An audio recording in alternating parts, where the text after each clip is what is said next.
He's almost as hot as you, Juju. Almost as hot as you. Green vote. Stop it.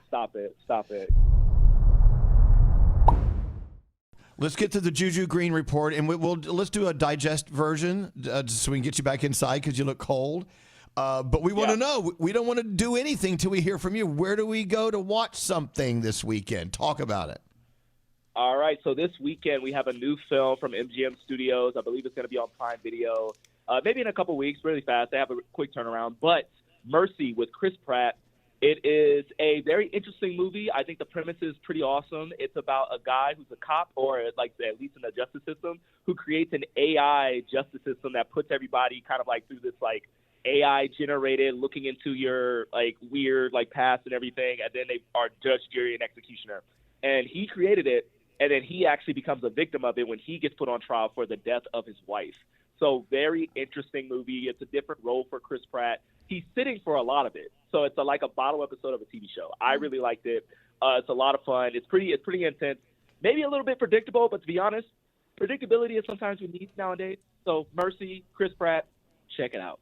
So why is it getting panned so early? Because everything that we've read has said this is terrible. Don't watch it. Yeah, because again, it's that predictability nature of it.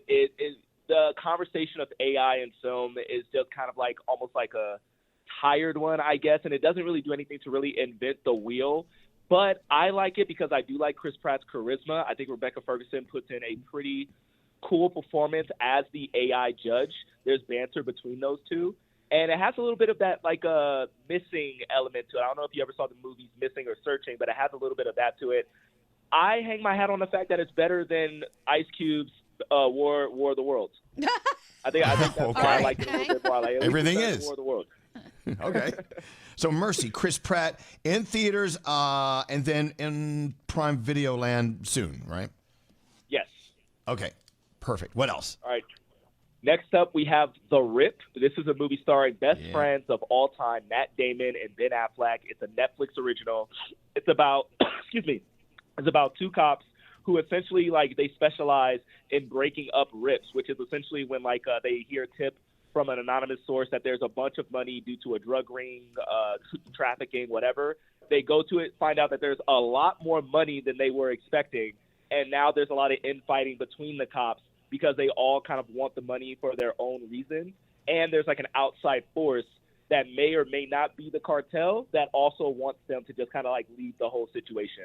Pretty cool stuff. Again, it's predictable, but it still keeps you guessing enough to where you think you might think you know where it's gonna go, and and it's weird. Like you think you know where it's going to go, but then it takes a lot of twists and turns, and then it gets there anyway. So okay, that's good. It's pretty cool. Tiana Taylor's in it, coming off of her Oscar nomination this morning. I actually really enjoyed the film. It's a nice, easy watch for when you're at home. I think it's the epitome of like an at-home thriller watch with competent actors, a fun script, and it gets pretty intense when like the guns start going off. All right. And we definitely want to hear your guesses for Oscar picks or winners. Matt Damon was actually talking about the formula you have to fulfill if you want to do a Netflix film. You must have like a huge, massive special effects catastrophe within the first 5 minutes, and you have to repeat storyline over and over and over because people are distracted on their phones. Yep. Are you seeing more and more films doing that? Yeah. So I've been noticing that a lot where, you know, we always talk about films like it's always the show, don't tell. Netflix has come out and said that second screen viewing is a thing. So, yes, taking into account that they are watching their phones, this movie does that a lot where they explain the plot as you're watching it, and you're just kind of like, I like to watch movies like straight up. Like, I like to pay attention. So it does get a little bit annoying. Like, one of my favorite rom-coms that I saw this year so far that I recommended to you guys last week, People We Meet on Vacation, had a little bit of that. But I think we're going to be seeing that a lot more, especially with like the Netflix merger with like Warner Brothers that's impending, and we're going to be seeing that a lot soon. I haven't seen it a lot yet, but I think 2026 is the year where people are going to start taking notice. By the way, Danielle and I both saw People You Meet on Vacation. Unreal. We loved that so much. We loved it. That was fantastic. And he's so hot. That guy is so hot. Oh, my God. Yeah, he's almost as hot as you, Juju. Almost as hot as you. Stop it. You know. All right. Okay, so the Rip is on Netflix right now. Okay, what else you got? Yes. So actually, that is all I got because I've been preparing for this Sundance Film Festival. So I'll actually have a lot of films for you guys to watch once we get done here by next week. Good. So Nice. I got a lot of films to watch for you guys. And for the So we're wondering- Oscars, am I guessing Best Picture, you're going to say Sinners? Well, I would love to say Sinners for Best Picture, but One Battle After Another has been cleaning house at all the other award shows. And Okay. honestly, it's all well-deserved. However, the Oscar nominations have had some really big shakeups, and the Oscars and the Academy might be trying to send a message. So a Sinners win is not 100% out of the question. Right. I mean, they nominated Delroy Lindo, who has been absent from the awards race. Wunmi Mosaku has been nominated, who's been out of the awards race for the most part. Like, it has the most nominations in history. But as far as, like, wins, I think One Battle After Another is going to win a ton of awards. I think the shoe-ins for Sinners, Best Original Screenplay, Best Original Score. Michael B. Jordan does have a chance, but Timothée Chalamet, that's Timmy Tim about 30. It's a lot of, like, very interesting things happening. Like, we know where K-Pop Demon Hunter stands, Best Original Animated Feature, Best Original Song. But as far as, like, director, I will be pulling for my man Ryan Coogler for Best Director for sure. Oh, For sure. There you go. We were talking about all of the films up for nomination this year. They seem to be more approachable films, more mass appeal type films than usual. Do you have a thought on that? Yeah, you know what? I think there is starting to be a merit to like these more approachable films, something like an F1. F1 being nominated for Best Picture is huge to me. But I think it's also kind of like a byproduct of the failed popular movie Oscar that they tried to do a couple years ago, and then it got scrapped because everybody hated it.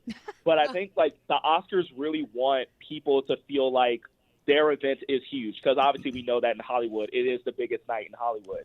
But the viewership has been going down year after year after year, and so I think to get more people into watching it, they are going to start like looking at other films, and they're also requiring Academy members to look at other films in order to put it in the Best Picture race and to put them in these Oscar categories. So you can get excited for something like a Sinner, so you can get excited for something like an F1, as well as those prestige films. So that way it works hand in hand, where you get people who normally wouldn't watch those prestige films to watch it because they're being nominated alongside an F1 or Sinners and things like that. Okay. That's just kind of like where I think everything is headed right now.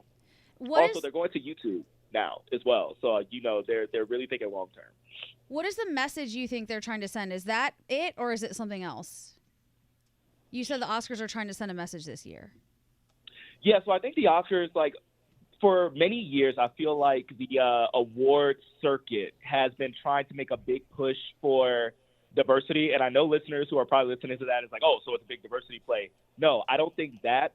But I do think requiring Academy members to watch all different types of film, where like quite a few years ago where Get Out was nominated, and a lot of Academy members came out anonymously and said they didn't even try to watch the movie, right? Even though it's one of those films that definitely deserved it. So I think there's mandates that are being put in place all throughout these Academy like rooms to say, hey, here's some films that are being nominated, who are being praised all throughout the year. You should probably check these films out and put that into your consideration. And so I feel like the Academy wants to be seen as like someone who champions all movies, not just what the cinephiles would say. Because how many times have you heard like the nominations come out and somebody says, "I've never heard of that film. Yep. I didn't know that even existed." Every year. So I think this is the message that they're trying to send, that the Oscars should be a ceremony where we champion movies. That means all movies. That means the casual viewers. That means the cinephiles, the cinema goers, the stay-at-homers. It has to be this way, or else, who knows, further down the line, if they don't send this message or if they don't kind of like champion this diversity, the Oscars might not be something that people watch at all. Juju, you're the best. All right, so Mercy, Chris Pratt in theaters now, but will be on Prime Video soon. And also The Rip. Matt and Ben, Netflix original. It's out. Want to know more about Juju Green? Search Straw Hat Goofy. He's everywhere, including his incredible podcast. Juju, thank you. We'll see you next week.